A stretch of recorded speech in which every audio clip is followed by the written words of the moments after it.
Boa noite. Ex-secretário de Saúde, Edmar Santos, foi preso pelo Ministério Público do Rio por fraudes em contratos de compras emergenciais na área da saúde durante a pandemia. Promotores conseguem provas que colocam o ex-secretário no comando de todo o esquema. Você vai ver também que o presidente do Partido dos Trabalhadores de Laje do Muriaé, no Noroeste Fluminense, dá a declaração bem polêmica e viraliza nas redes sociais.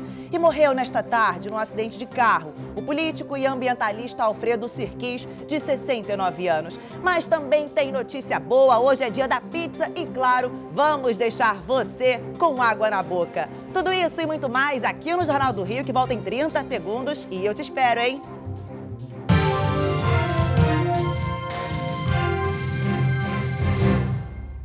Edmar Santos, ex-secretário de Saúde do governo Witzel, foi preso no início da manhã. Essa foi mais uma fase da Operação Mercadores do Caos, que investiga as fraudes nas compras emergenciais durante a pandemia. Nas primeiras horas da manhã desta sexta-feira, agentes do Grupo de Atuação Especializada no Combate à Corrupção do Ministério Público já estavam no apartamento de Edmar Santos, em Botafogo, na zona sul do Rio. Advogados de Edmar também estiveram no local acompanhando a ação do MP. A defesa não teve acesso aos autos ainda, então a defesa vai esperar ter acesso para se pronunciar. A prisão de Edmar foi mais um desdobramento da Operação Mercadores do Caos. Nas outras fases, 11 pessoas foram detidas, entre elas Gabriel Neves, ex-subsecretário de Saúde, além de um superintendente da Secretaria e empresários que integravam o esquema. Depois de 5 horas em casa com os agentes do Ministério Público, o ex-secretário de Saúde, Edmar Santos, foi trazido aqui para a cidade da polícia, na zona norte do Rio. Edmar chegou de capuz, boné e usou uma mochila para tapar o rosto. Secretário, você acha culpado? O ex-secretário optou por não prestar depoimento. Na saída, ainda com o rosto coberto, Edmar mais uma vez manteve o silêncio.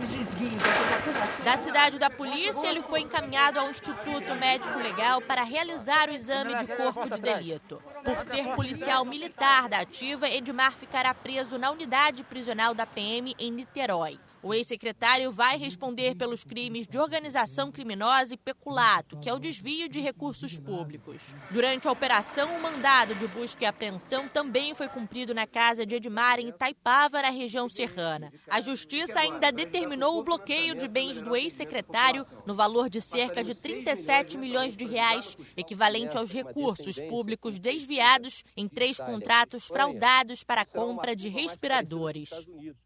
E durante a operação foram encontrados milhões de reais que ainda estão sendo contabilizados dentro de malas num carro que estava em um dos endereços ligados a Edmar Santos. Hoje, os promotores conseguiram reunir provas que colocam o ex-secretário no comando de todo o esquema de fraudes e desvio de recursos públicos. A suspeita do envolvimento do ex-secretário ganhou força após a prisão do ex-subsecretário executivo da pasta, Gabriel Neves, na primeira fase da operação, que confirmou a participação de Santos. No centro da investigação estão contratos para a compra de 1.000 respiradores, pelos quais o Estado pagou 36 milhões de reais. Até hoje, só 52 aparelhos foram entregues e, ainda por cima, eles não são adequados para o tratamento da Covid-19. No pedido de prisão encaminhado à Justiça, o Ministério Público afirma que Edmar Santos concentrou de forma atípica, na subsecretaria executiva, que era ocupada por Gabriel Neves, as demandas relativas a contratações para a aquisição de bens, serviços e insumos. Em uma mensagem de voz no dia 15 de março, Edmar instruiu o subordinado a elaborar uma lista secreta com o mapeamento de depósitos de equipamentos e insumos no Rio. Só eu e você vamos ter acesso a isso, disse o então secretário de Saúde. O próprio Gabriel Neves confirmou em depoimento que tudo era reportado ao secretário. Edmar Santos foi exonerado em maio, em meio aos indícios de corrupção, no caso dos respiradores e dos hospitais de campanha. Mesmo sob suspeita, ele foi nomeado secretário extraordinário de acompanhamento das ações da Covid-19, uma tentativa de blindá-lo da investigação, segundo os promotores. A nomeação foi suspensa pela Justiça. O Ministério Público diz que Edmar Santos continuou exercendo influência na Secretaria de Saúde, mesmo após ser afastado do cargo. Os promotores alegam que a prisão preventiva era necessária para evitar a destruição de provas e a ocultação dos recursos desviados. Fabrício Queiroz pode deixar o presídio de Bangu 8 a qualquer momento. O Tribunal de Justiça do Rio já emitiu o alvará de soltura do ex-assessor de Flávio Bolsonaro, mas ainda precisa chegar a notificação para a Secretaria de Administração Penitenciária. O Superior Tribunal de Justiça concedeu ontem uma liminar para que a prisão preventiva fosse convertida em domiciliar. E o presidente do Partido dos Trabalhadores de Laje do Muriaé, no Noroeste Fluminense, deu uma declaração bem polêmica durante uma transmissão ao vivo numa rede social. Liédio Luiz da Silva, que é suplente de vereador, falava sobre o engajamento para as eleições deste ano, quando fez uma promessa um tanto inusitada. Veja só. E nós vamos sim estar engajados nessa eleição de 2020 em Laje do Muriaé, com os nossos companheiros, com o nosso candidato a vereador, com o nosso futuro prefeito Netinho, se Deus quiser, e com a população, que nós não vamos abrir mão dos nossos princípios. Qual é o princípio? Melhoria do nosso município e fazer muito e roubar pouco. Diante da repercussão negativa, Liédio decidiu se afastar da direção do partido no município. Em nota, pediu desculpas e disse que cometeu um infeliz erro de pronúncia. Alegou ainda não concordar e não apoiar com qualquer forma de corrupção. Nós entramos em contato com o diretório estadual do PT, que também afirmou ter sido um erro causado pelo nervosismo de Liédio, que corrigiu e se explicou na sequência. O partido ressaltou ainda o empenho da instituição no combate à corrupção. E o governador do Rio, Wilson Witzel, prestaria um novo depoimento hoje sobre a investigação que apura suspeitas de irregularidades em gastos no combate ao coronavírus, mas a declaração foi suspensa pelo Superior Tribunal de Justiça e por isso a gente fala agora ao vivo com o repórter Fernando Davi, lá da redação. Oi, Fernando, boa noite para você. Oi, Yas, boa noite para você também, uma ótima noite a todos. É isso, né? O governador Wilson Witzel e a esposa Helena Witzel já estavam falando, inclusive, por aproximadamente 2 horas na sede da PGR, quando saiu essa decisão, né, do Superior Tribunal de Justiça, que determinou a suspensão dos depoimentos. O presidente da corte, né, o ministro João Otávio de Noronha, decidiu de forma monocrática acolher esse pedido da defesa, que alegou falta de acesso a alguns documentos importantes, né, desse processo contra o governador. A gente já trouxe aqui ontem no Jornal do Rio que o Wilson Witzel foi ouvido na sede da Polícia Federal no aeroporto do Galeão, de acordo com fontes, também sobre as fraudes na área da saúde, né? Ele é suspeito de comandar esse esquema de corrupção, de desvio de recursos em contratos assinados sem licitação, cuja propina seria paga em forma de honorários advocatícios ao escritório de direito de Helena Witzel. E são essas as denúncias, inclusive, que embasam o processo de impeachment contra o governador na Assembleia Legislativa do Rio, né, Yas? Com certeza. Obrigada pelas informações, viu, Fernando? E hoje os guias de turismo voltaram a protestar em frente ao Palácio Guanabara pedindo auxílio financeiro. Eles cobram a regulamentação e o cumprimento da lei que garante uma renda mínima emergencial para a categoria durante a quarentena. Os manifestantes saíram em carreata da Avenida Brasil em direção às Laranjeiras, na Zona Sul. Na última quarta-feira, representantes da Liga Independente dos Guias de Turismo aqui do Rio também protestaram no local e mesmo com os protestos ainda estão sem resposta do governo. E nos últimos meses, a queda de balões na rede elétrica provocou um aumento nas interrupções do fornecimento de energia elétrica. Quem vê balões assim, voando pelo céu, nem sempre conhece os perigos que eles carregam e as tragédias que podem causar. Quando sobrevoam áreas urbanas, os balões podem cair em indústrias e casas, colocando a vida da população em risco e também é capaz de causar incêndio nas matas. No geral, os balões têm armações de metal ou transportam estruturas, também conhecidas como cangalhas, que ao entrar em contato com a rede elétrica, causam danos a equipamentos e podem provocar fogo assim que tocam nos fios. As interrupções de energia causadas por esse problema aumentaram muito nos últimos meses. Em janeiro, fevereiro e março, 12 mil clientes ficaram sem luz por causa da queda de balões na rede elétrica. Já em abril, maio e junho, 223 mil clientes da Light foram afetados. Se não fosse a nossa atuação, né, com a equipe de campo, que é muito especializada, né, um trabalho aí muito complexo, a gente podia ter um impacto ainda maior, de 565 mil clientes afetados com a falta do fornecimento de energia. Os municípios com mais registros são Rio de Janeiro, Duque de Caxias, Mesquita e Queimados, na Baixada Fluminense. Dados do Disque Denúncia aqui do Rio mostram que entre janeiro e julho deste ano foram registradas 53 ocorrências em relação à fabricação, comercialização e soltura de balões. A prática é considerada crime ambiental e a pena pode chegar até 3 anos de prisão. As denúncias podem ser feitas pelos canais de atendimento da Light, pelo telefone do Linha Verde ou pelo aplicativo do Disque Denúncia. E morreu hoje, num acidente de carro, o jornalista, escritor, gestor ambiental e ex-deputado federal Alfredo Hélio Sirquis. A foto mostra a frente do veículo completamente destruída. Esse acidente aconteceu nesta tarde no Arco Metropolitano, ali na altura de Nova Iguaçu, na Baixada Fluminense. De acordo com a Polícia Rodoviária Federal, o carro saiu da pista, bateu num poste e capotou. Sirquis morreu no local. O jornalista trabalhou como repórter e colaborador dos principais jornais e revistas do país. E durante a ditadura militar, participou da resistência armada. Já na política, Sirquis começou como vereador e chegou a deputado federal e também foi um dos fundadores do Partido Verde, transformando aí como bandeira a proteção do meio ambiente. O primeiro intervalo chegou, mas passa rápido. Fica aí que eu já volto, hein?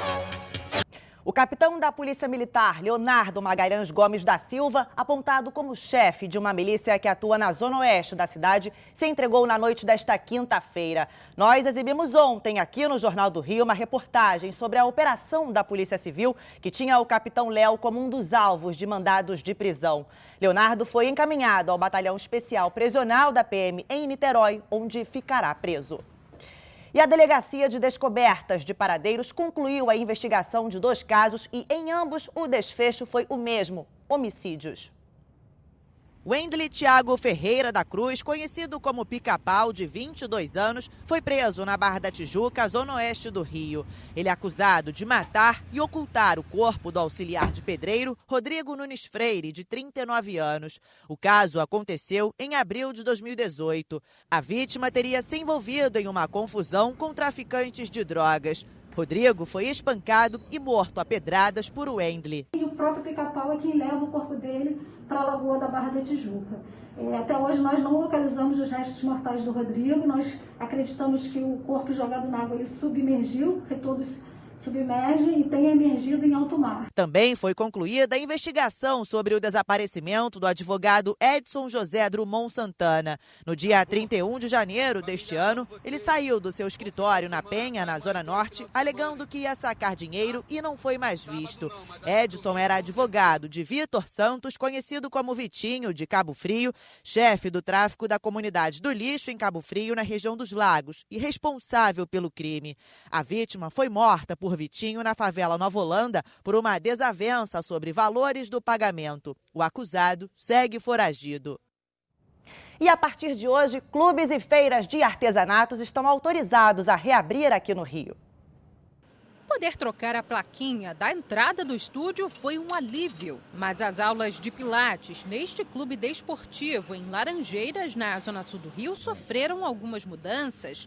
Os exercícios agora são com um aluno de cada vez. Passar exatamente essa segurança para eles, porque eles são de riscos, mas também não atendê-los e ficar mais de 3 meses, como a gente acabou tendo que ficar, também é ruim para eles. Nesta nova fase de flexibilização, as atividades dentro dos clubes podem ser retomadas, seguindo as regras de ouro, como, por exemplo, o uso de máscara. Algumas modalidades adotaram medidas próprias.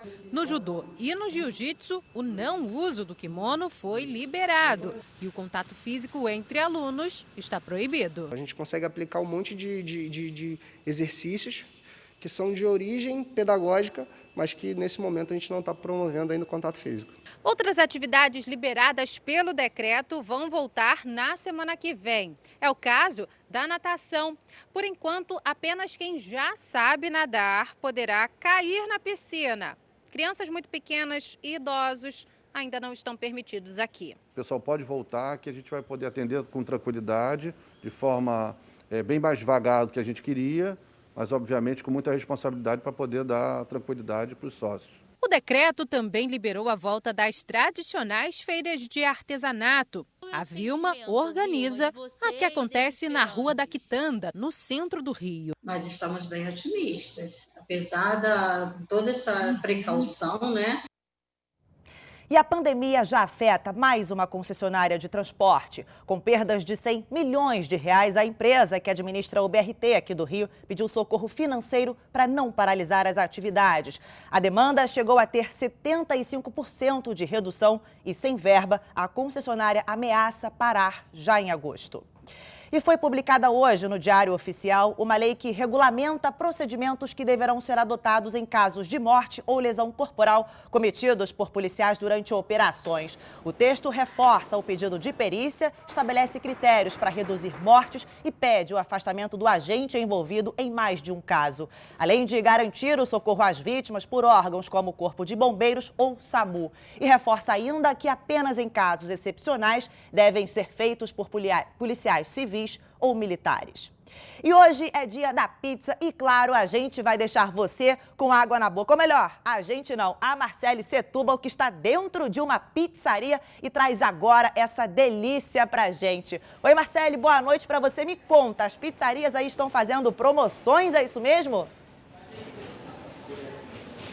Exatamente, Yasmin. Boa noite para você, boa noite para todo mundo. A gente está numa pizzaria na zona sul do Rio de Janeiro e, ó, não vou te enganar não, o cheiro aqui tá muito bom, viu? A promoção de hoje, dia da pizza, é ela. Pizza sabe de quê, Yasmin? De pão de alho. Que coisa melhor do que fazer uma mistura ali entre a Itália e o Brasil? Pois é, isso a gente tem por aqui, viu?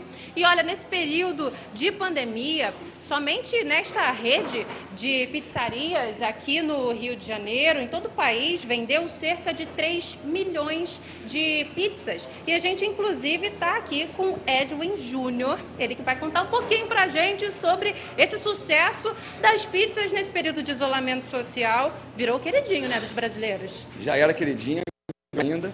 Agora, a gente viu um crescimento exponencial de delivery, muita gente presa em casa, infelizmente, pedindo com mais frequência, e a pizza é uma excelente refeição para todo mundo. E hoje o dia da pizza não pode ser diferente. E principalmente, Yasmin, porque hoje é sexta-feira, amanhã, final de semana, é dia de relaxar, principalmente comendo uma coisa gostosa, né, Yasmin? Com certeza, Marcele. Ó, trate de trazer uma de calabresa para mim, viu, que eu tô aqui esperando. Nosso último intervalo e na volta tem uma história de um dinossauro. Fica aí que eu já te conto.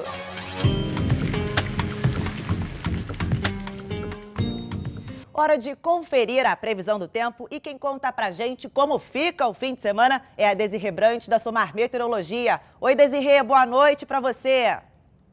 Olá, Yasmin, muito boa noite também a todos que nos acompanham.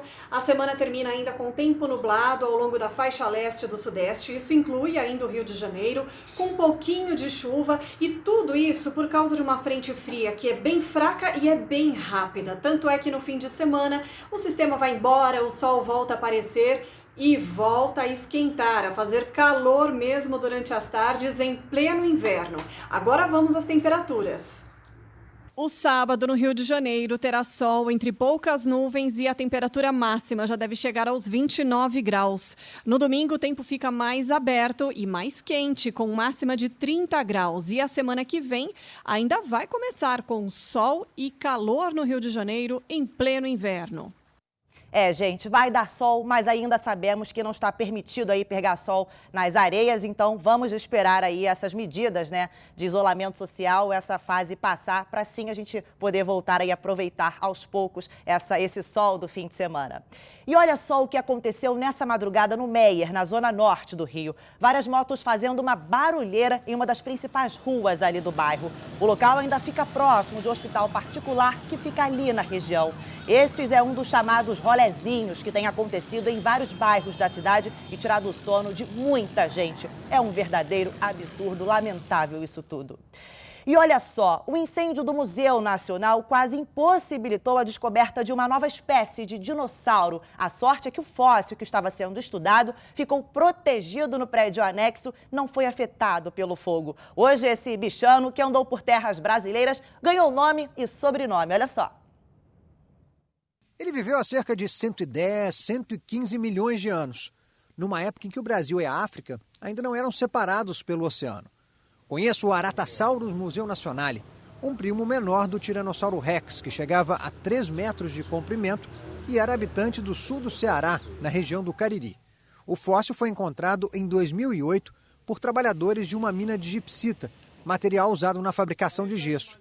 Então ele dá para a gente a ideia de que esse grupo de dinossauros estava mais diversificado no nosso planeta do que a gente pensava anteriormente.